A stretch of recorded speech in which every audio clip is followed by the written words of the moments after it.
However, what has been declining, as we see, is the NASA grouper. And I forget to mention, we have a site in which NASA grouper come to aggregate, and that's a very important species, and it's one of our endangered species on the fish list, and we tend to protect them. Our site is a totally no-take, so no one can go at our site and fishing the NASA, right?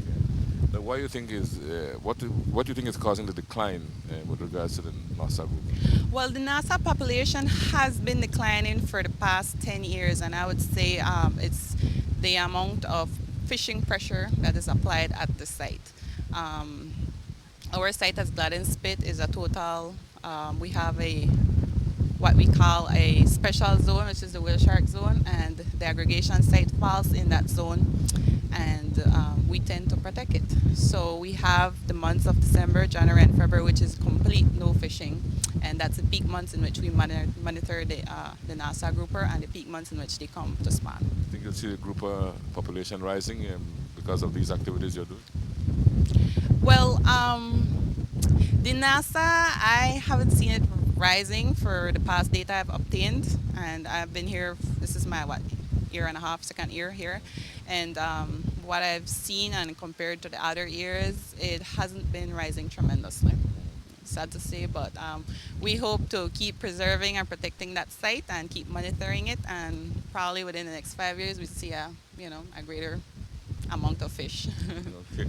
Now, there was another area of your job you told me about, and you also mentioned an organization that you worked with previously, which makes up the sea organization, Friends of Nature from Placentia, and the organization. Right. The other organization is Toledo Association for Sustainable Tourism and Empowerment, and we call it TASTE.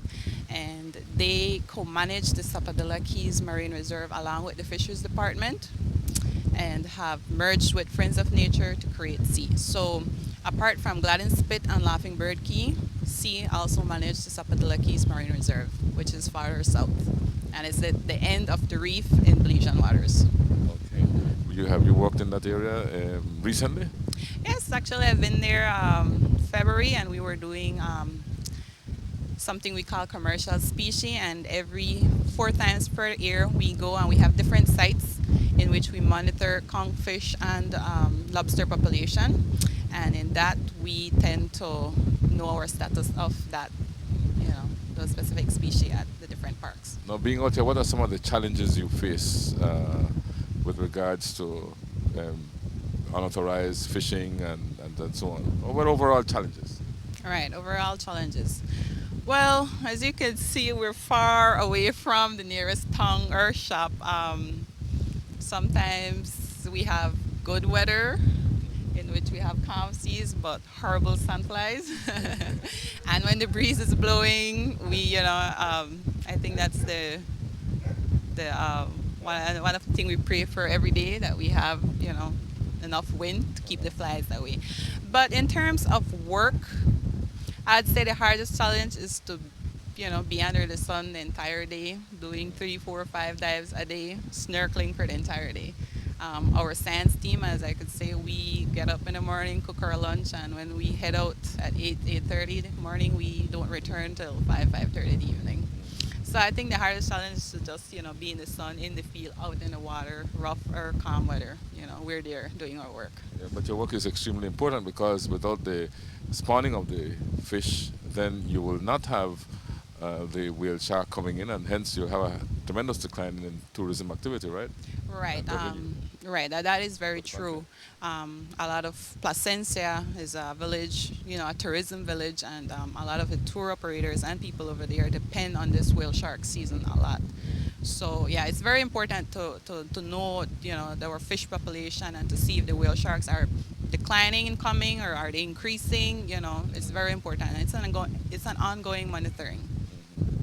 Okay, we have the rangers, which are usually 4 to 5, but since it's whale shark season, we have at least 6 or 7 of us rangers. For the past week and a half, it has been me leading the dive team, the SPAG team, um, Godwin Humes, who is an ex-biologist, and 2 other community researchers. So my dive team this month consisted of four of us diving. So from this ranger station, do you provide security as well, like chasing off unauthorized intruders? unauthorized people and that sort of thing? Right, we have visitors now and then who are curious, I just want to come on the island, but so far, intruders who are unwelcomed, I haven't, for my past year and a half here, I haven't experienced any. But we have visitors who come and, they want a tour of the island, they want to know about the organization. We are more than happy to divulge such information to them.